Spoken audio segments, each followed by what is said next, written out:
झारखंड में आप सभी का स्वागत है। मैं हूं आपके साथ अंजलि आनंद। झारखंड सरकार ने साल 2021 को नियुक्ति वर्ष घोषित कर रखा है। इसी सिलसिले में मुख्यमंत्री हेमंत सोरेन ने विभिन्न विभागों में रिक्त पदों को जल्द से जल्द भरने का निर्देश दिया है। साथ ही राज्य कर्मियों की प्रोन्नति में आ रही अड़चनों को भी जल्द दूर करने को कहा। हालांकि इस मुद्दे पर भी विपक्ष ने सरकार पर हमला बोला है।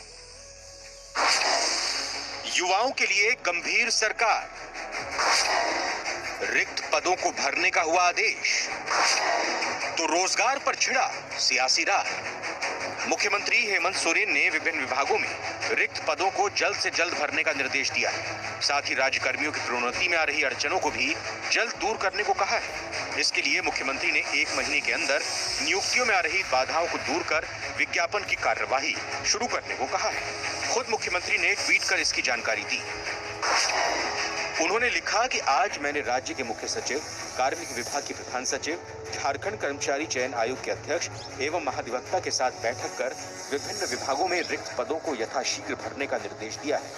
साथ ही 1 माह के अंदर नियुक्ति से संबंधित नियमावलियों में जितनी भी विसंगति हैं, उन्हें दूर कर विज्ञापन प्रकाशित करने का भी निर्देश दिया है, ताकि राज्य के युवाओं को ज्यादा से ज्यादा अवसर मिले और विभिन्न विभागों में रिक्त पड़े पदों को तत्काल भरा जा सके। माननीय मुख्यमंत्री और वर्तमान गठबंधन सरकार युवाओं को न्याय देने के लिए प्रतिबद्ध है। कुछ चुनौतियां भरा साल रहा कोविड 1 और 2, जिसके कारण जो प्रक्रिया में सुधार था उसको करने में लेट हुआ।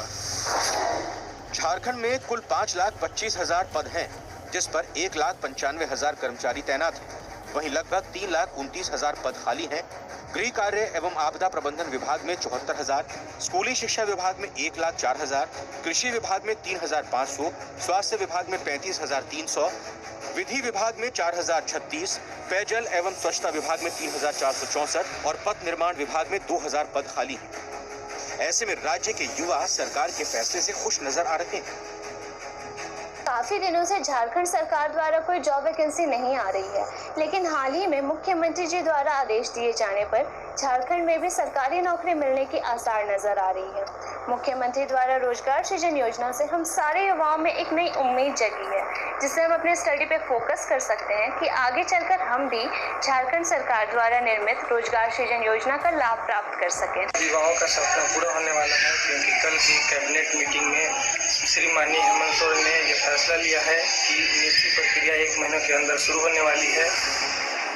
सरकार वर्ष 2021 के अंत तक विभागों के रिक्त पदों पर नियुक्ति का काम पूरा करना चाहती है। हालांकि विपक्ष को सरकार की घोषणा के पूरा होने पर शक है। घोषणा ही ना रह जाए, इसका वो जरूर ध्यान रखें, क्योंकि अतीत में उन्होंने कई घोषणाएं ऐसे ही की। सबको याद होगा कि बेकार बेरोजगार नौजवानों के लिए कहा था कि हम भत्ता देंगे, तो भी उनका वही मामला लटका हुआ। चुनाव के पहले माननीय मुख्यमंत्री जी ने कहा था, वादा किया था कि भाई प्रत्येक साल 5 लाख नौकरियां देंगे। एक नौकरी नहीं दिया उन्होंने। अब इन्होंने कहा है, तो बीच में जो बेरोजगारों के से आवाज उठ रही थी, तो उस आवाज को दबाने के लिए ये आश्वासन की घूंट उन्होंने दिया है। सरकार के पास कोई प्लान नहीं, जबकि सरकार ने इस वर्ष को रोजगार वर्ष घोषित किया था। सरकार ही ने कहा था ये वर्ष रोजगार का हो, तो जरूर सरकार के पास कुछ प्लान होगा। तो उस प्लान को सामने रखकर रोजगार के अवसर क्यों नहीं तैयार कर रहे हैं? अब हर घर खाली हो गया, हर घर के आर्थिक तंगी आ गई है। हालांकि सत्ता पक्ष का दावा है कि सरकार युवाओं को रोजगार देने के लिए प्रतिबद्ध है। कि अपने वादों के अनुकूल सरकार अब इस प्रयास को सामने ला रही है। जैसे ही सरकार बनी, सबके ध्यान में कि कोरोना का काल आया और पूरी ताकत सरकार ने उस कोरोना से बचने के लिए झोंक दी। अब वक्त आ गया है, क्योंकि युवाओं से भी बात आ रही है, सरकार भी एहसास कर रही है। माननीय मुख्यमंत्री रात तक इस बात की घोषणा करते हैं कि 1 महीने के अंदर में नियुक्ति की विज्ञापन निकाल दिए जाएंगे। विपक्ष के पास कोई मुद्दा नहीं है, विपक्ष के पास अपनी खोई हुई राजनीतिक जमीन को बचाने का कोई जरिया नहीं बचा है। झारखंड सरकार के रिक्त पदों को भरने की घोषणा पर सियासत को अलग रख दें तो युवाओं में इस फैसले को लेकर उत्साह है और उनकी सरकार से उम्मीदें भी बढ़ी हैं। बस डर ये है कि ये घोषणा सिर्फ घोषणा बनकर ना रह जाए।